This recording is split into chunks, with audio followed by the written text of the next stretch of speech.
Hey everyone, Genome here, coming at you with the next episode in my review series of the entire Star Trek The Next Generation series. This is the series where I go through episode by episode and see if each of them holds up to the lofty standards I've had from my younger self when I really adored this series. So, moving right along, we've been through 3 episodes already and time to go to number 4. That's Lonely Among Us.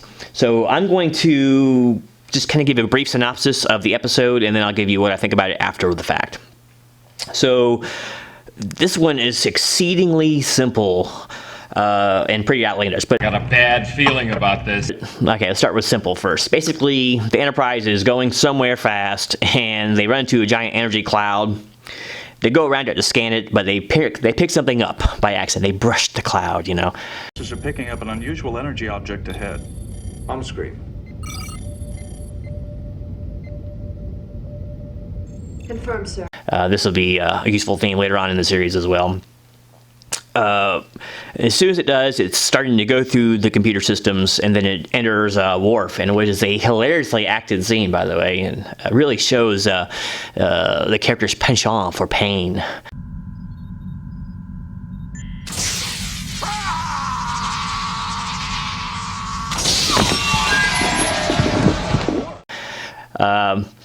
But basically, the gist of it is this thing can jump around body to body or through the computer. It can control the ship. Basically, you can do anything it wants to do. It's kind of overpowered in that regard.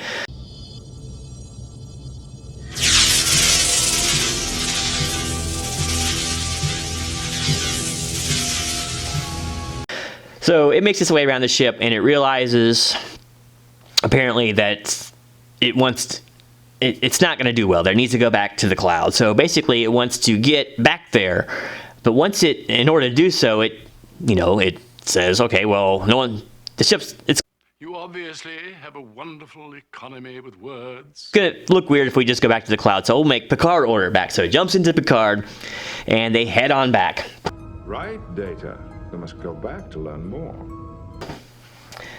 Despite protestations from basically everyone from Troy to Crusher to even Riker, they go back anyway.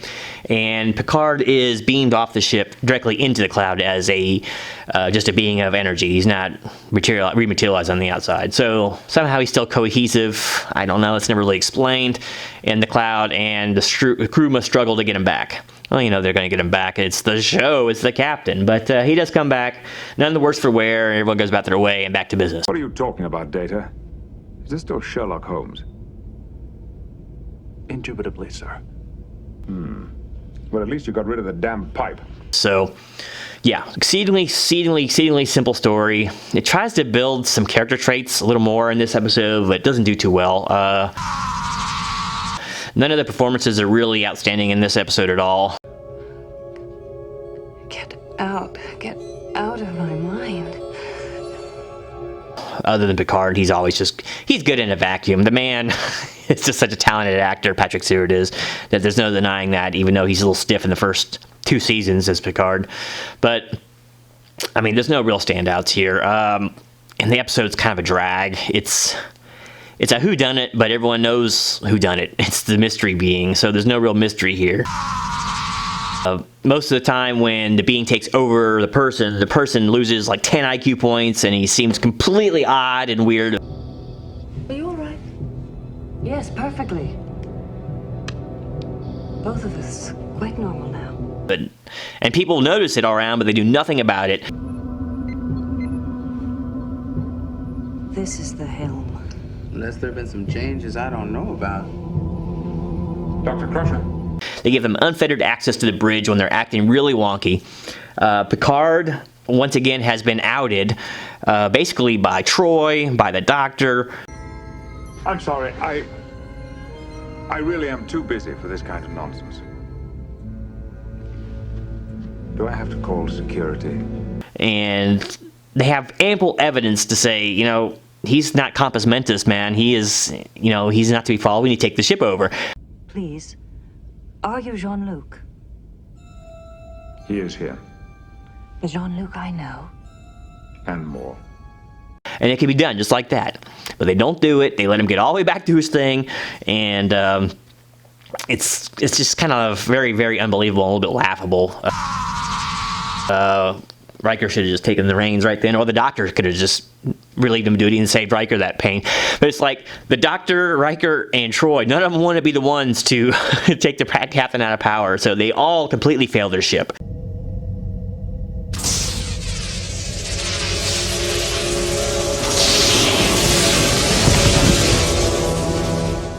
If the ship was destroyed, it'd be completely their fault.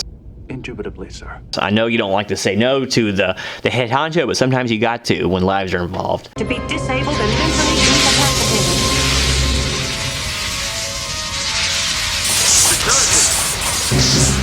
Red alert! But yeah, basically it's just a a body swap kind of sci-fi trope, and there's nothing special about this episode at all. This is blinding me!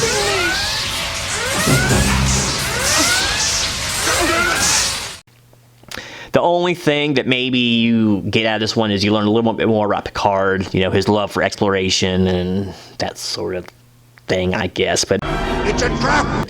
other than that, you just find out how weak the command instructor really is in this ship. I mean, it's Riker to take the ship over. He's done it before, but he always waits to the last moment. I know you got to build up suspense or whatever for the audience, but man, I'm glad these guys aren't really naval commanders, right?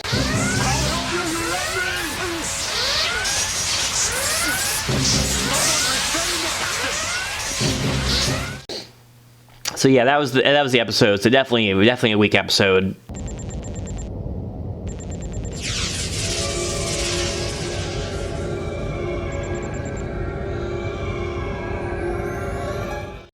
Entirely skippable. We won't miss anything important at all. Red alert!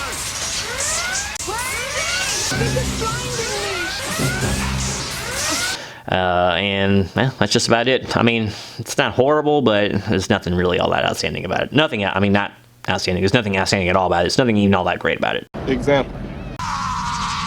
But it's first season, so don't expect too much. Imprecise, Lieutenant. They omitted certain truths, which in itself tells us something. So anyway, thanks for watching. Don't forget to like and subscribe. Stay tuned for more review content coming up in the near future, to include music, video games, comic books, chess even, and of course more Star Trek. So anyway, take care until next time. This is Genome, just waiting for his turn to get body swapped from somebody. Out.